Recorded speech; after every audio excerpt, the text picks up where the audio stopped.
A New York court says Rudy Giuliani repeatedly lied, and because of that, he can no longer practice law. I want to get straight to CNN's Paula Reed. So, Paula, why did the court rule the way it did? Dana, this is a stunning development for a man who was once one of the nation's top law enforcement officials. Now, in its opinion, this state appellate panel concluded that there is uncontroverted evidence that Giuliani communicated demonstrably false and misleading statements to courts, to lawmakers, and to the public at large in his capacity as a lawyer for former President Trump and the Trump campaign in connection with Trump's failed effort at re-election in 2020.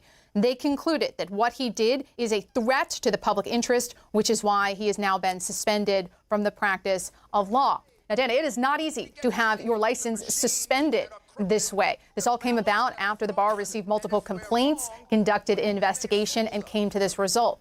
But we're actually expected to see Mr. Giuliani in just a few hours. He is due to appear in federal court here in Washington, D.C. to defend against a defamation suit brought by Dominion Voting Systems. So we may have the chance to ask him to react to this incredible development. He first joined the bar in 1969. He's had a lengthy legal career. He was in the Justice Department for a while. Of course, he was famously the mayor of New York. And then he has been representing former President Trump in various legal issues. So this is really a pretty stunning way to cap off what historically has been a pretty glittering career. But over the past several years, he has increasingly had more and more legal issues. In addition to the defamation suit, this suspension, he also has an ongoing federal investigation in New York. Joining me right now is CNN senior legal analyst Ellie Honig. For more on this, Ellie, what's your reaction? Well, Kate, this is a new low in really a stunning fall for Rudy Giuliani. As Paula said, there was a time, I know it's hard to remember now, when Rudy Giuliani was one of the most respected lawyers and prosecutors in the country. He was the head of the U.S. Attorney's Office for the Southern District of New York, an office I worked in several decades later. And now he's been kicked out temporarily of practicing law in New York State. That's a very big deal. And as Paula said, this is based on very clear-cut findings by a panel of state judges. This isn't just sort of other lawyers or people who maybe arguably are partisan. This is a group of judges who found that he made demonstrably false statements meant to prop up the big lie of election fraud in order to promote Donald Trump's interests and endangering the public. How unusual is this?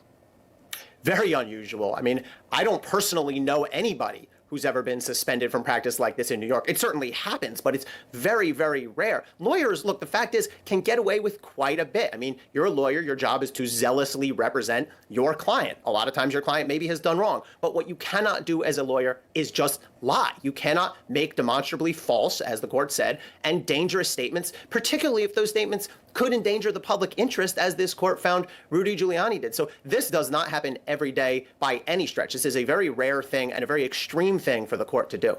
Look, and Ellie, Rudy Giuliani is under criminal investigation, but this really isn't related to that. This is about Giuliani pushing President Trump's big lie.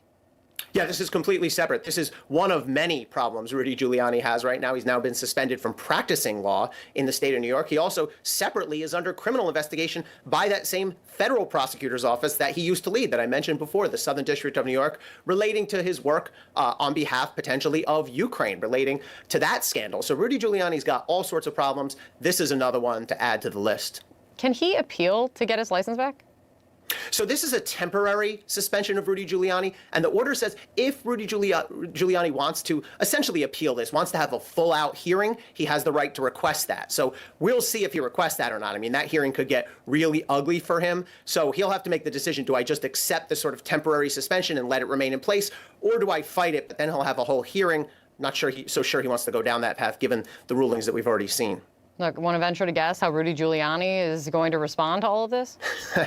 On the one hand, Rudy Giuliani is a fighter and always likes to fight back. On the other hand, maybe he's smart enough to realize that he's going to be picking a losing fight here. Abby, I'm going to start with you and read something else from the document, because this is about Rudy Giuliani, but it's also even more so about the big lie. So this document says, one only has to look at the ongoing present public discord over the 2020 election, which erupted into violence, insurrection, and death on January 6, 2021 at the U.S. Capitol, to understand the extent of the damage that can be done when the public is misled by false information about the elections. That is pretty damning and Very accurate. Yeah, 100% accurate. I mean, there are consequences to these lies.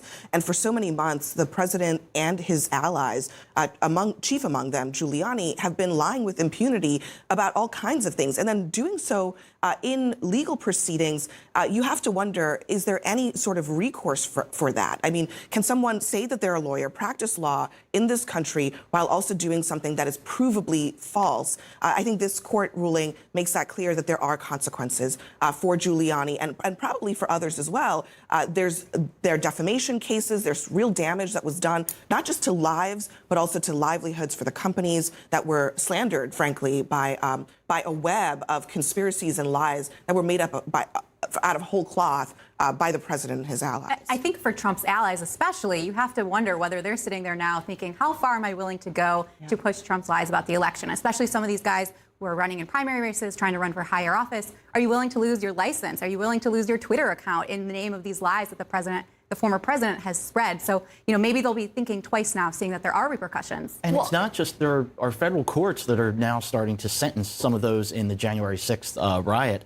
And Royce Lamberth, a judge appointed by Ronald Reagan, was a real pain in the butt to Bill Clinton's administration. Yesterday, in sentencing one of those rioters, singled out the congressional Republicans who are trying to rewrite the January 6th history. He said, I don't know what planet they were on, the Republicans who are trying to defend this. And he said that attack was, quote, intended to halt the very functioning of government. So the whole legal system is now starting to shift. Well, I think what's so stunning about this is that when you cover Trump, and as a lot of us have for several years, you realize that people around him think that they're untouchable. They start to think that more and more, the more they're in his inner circle. And it is something that happens with people in the White House, people on Capitol Hill, his attorneys. They think that they can do and say whatever they want. And because they're in this orbit that he operates in, there are no consequences for what they say and for what they do. This is showing that's not true. But also, just to step back, there are so many crazy things that happen that I think it's easy to not be surprised by something like this happening. This is incredible. Rudy Giuliani has been a barred attorney for decades. He was the mayor of New York through 9/11 who helped steer the city out of that. To see the rise in that way and the fall in this way is amazing. That the former president's former attorney no longer can represent his clients in a court of law, now does not have his law license, is incredible. Yeah, it's incredible, but let's be honest. I mean,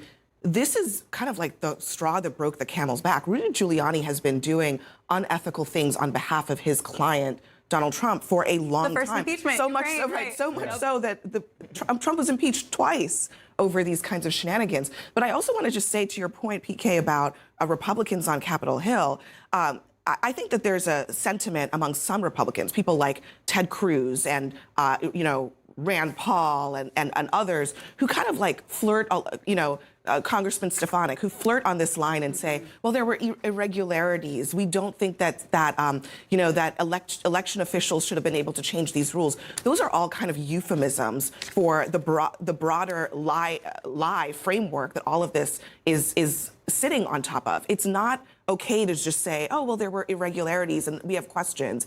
The questions are all based on the lie that Rudy Giuliani just got disbarred for. And the most important thing is, well, one of the most important things is the legal realm that we're talking about, but then it's the political realm. I mean, you guys walk the halls of Congress every day. I mean, do you think that the members who are propagating the big lie are going to care that there is a real life consequence if you are someone like Rudy Giuliani? Will that trickle down to people who rely on voters and not, the court of law? Yeah, I think they're probably going to look at this, Dana, and just say, well, that's because he was playing a lawyer. He was playing the role of lawyer. We're over here in politics, and we get to do lies and distortions for a living, and there's no legal bar that says you've crossed the line.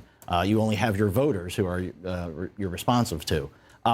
So, I mean, we'll see. Look, the House Republican Conference continues to be very much in the former president's camp.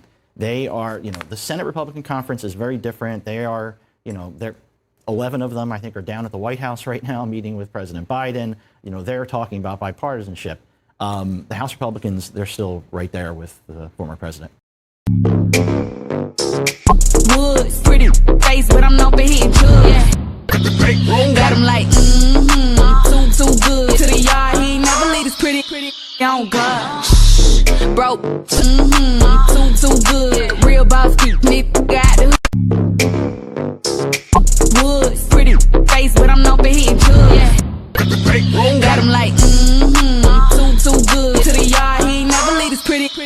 on God. Broke, too good. Real boss keep me got good. Real boss keep me